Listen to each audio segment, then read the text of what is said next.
Johnson was a young African boy who didn't talk very much, not because he had nothing to say, but because words never came as easily as feelings. While other children ran and laughed, Johnson sat quietly with his iPad, drawing shapes that slowly became worlds. Every day after school, he would curl up in a small corner and let his fingers move across the screen. He drew houses he wished he lived in, skies brighter than the ones he saw, and people smiling the way he hoped they would. His drawings were full of color, even on days when his heart felt heavy. One afternoon, Johnson gathered his courage and walked over to Flick the fox.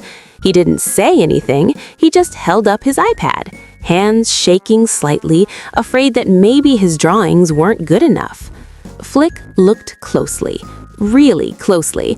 He didn't rush, he didn't laugh, he didn't look away. "Wow," Flick said gently, "you didn't just draw pictures, you drew how you feel." Johnson's eyes widened. No one had ever said that before. For the first time, someone understood what he had been trying to say all along. He began to show Flick some of his drawings. Flick smiled and added, "Some people use words, some people use drawings. Both matter." In that moment, Johnson stood a little taller. He realized something important. His voice had always been there. It just came out in colors and lines. And from that day on, every time Johnson picked up his iPad, he didn't feel invisible anymore, because he knew his drawings could speak, and someone was finally listening.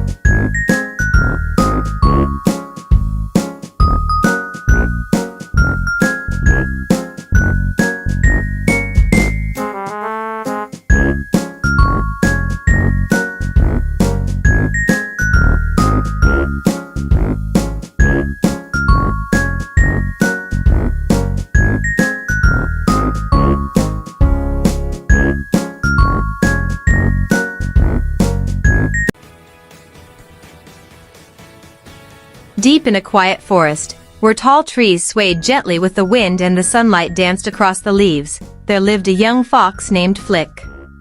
Flick was not the fastest fox in the forest. He was not the strongest either. But Flick had something rare. He was curious. While other animals rushed through their days, Flick paused. He listened. He wondered. He looked at the sky and asked himself why it changed colors at sunset. He watched the river flow and wondered where it was going. Every little detail made his heart feel alive. To Flick, the world was full of questions. And questions, to him, were treasures.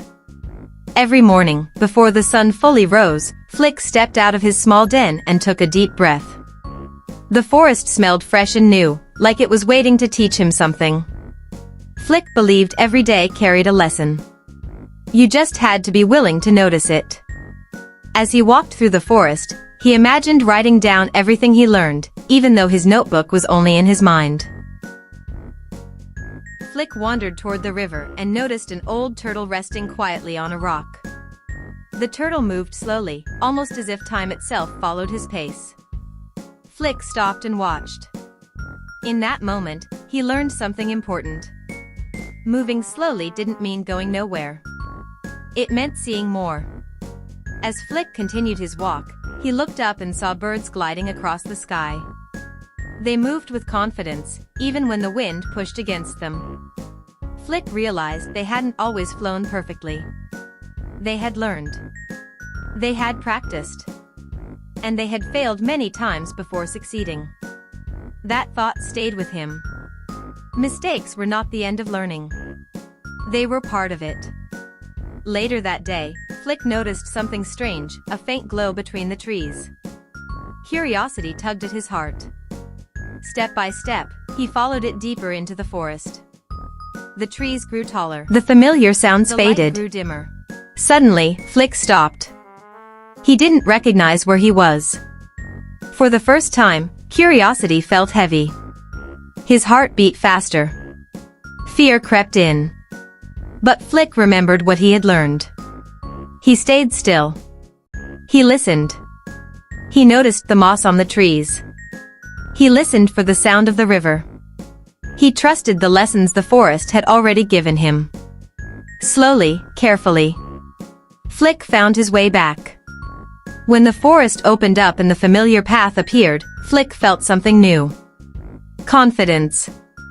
That evening, as the sun dipped low, the animals gathered quietly. Without trying to impress anyone, Flick shared what he had learned. That curiosity was powerful. That listening mattered. That learning helped him find his way when he felt lost. The animals listened closely. From that day on, Flick became known as the curious fox. Not the fox used to believe confidence was something you were born with. That some animals simply had it, and others didn't. He watched them speak boldly, walk proudly, and chase their dreams without hesitation. Meanwhile, Flick stayed quiet, waiting. Waiting to feel ready. Waiting to feel confident. But that feeling never came. One day, Flick realized something important. Confidence wasn't missing. It was unfinished. So Flick stopped waiting. He began with small things. Speaking even when his voice trembled. Trying even when his paws shook. Each step felt uncomfortable. Each moment felt uncertain. But Flick noticed something surprising. Every time he showed up, even afraid, confidence grew a little stronger. Not overnight. Not loudly. But slowly. Flick made mistakes. He felt embarrassed.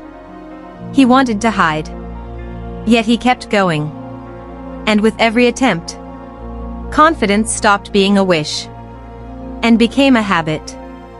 One day, Flick looked back and barely recognized the fox he used to be. Not because fear disappeared, but because fear no longer controlled him. That's when Flick understood the truth. Confidence isn't given to the lucky. It's built by the brave. So if you're waiting to feel confident before you start, start anyway. Because confidence is built by doing, not by waiting.